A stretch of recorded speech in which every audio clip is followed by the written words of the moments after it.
Kumusta mahal kong mga taga-subaybay, tinatanggap ko kayong lahat sa aking channel. Narito muli ako sa balita ng kapansin-pansing sina Engin Akyurek at Tuba Buyak Ustan. Bago ipasa ang balita tungkol kina Engin Akyurek at Tuba Buyak Ustan, isa sa mahahalagang aktor ng Turkey, huwag kalimutang mag-subscribe sa aking channel, ilike ang aking video at ibahagi. Binasag ni Engin Akyurek, isa sa mga sikat na aktor ng Turkey, ang kanyang katahimikan at gumawa ng pahayag kasama isang emosyonal na pagpapahayag.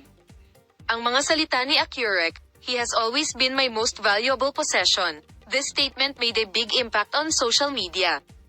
Gumawa ito ng malaking epekto sa mundo ng magazine.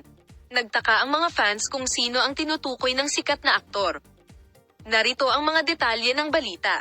Ang misteryosong pahayag na ito na ginawa ni Engin Akyurek sa kanyang social media account ay sinalubong ng matinding kuryosidad ng kanyang mga tagahanga at media.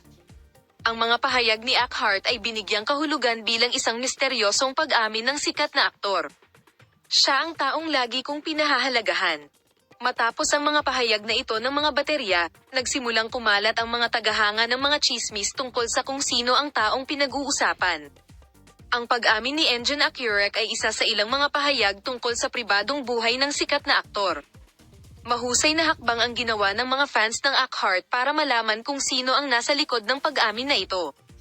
Para matuto pa tungkol sa buhay pag-ibig ng sikat na aktor, tingnan ang mga komentong ibinahagi sa social media. Ang mga nakaraang relasyon ni Engin Akyurek, lalo na kay Tuba Buyak Ustan, ay naging paksa ng pag-uusisa ng lahat. Ang mga pag-unlad sa paksa at ang deklarasyon ng pag-ibig at pagtatapat ng pag-ibig ni Engin Akyurek ay nasa aking channel para sa iyo. Paalam! Magkita-kita tayo sa mga bagong video.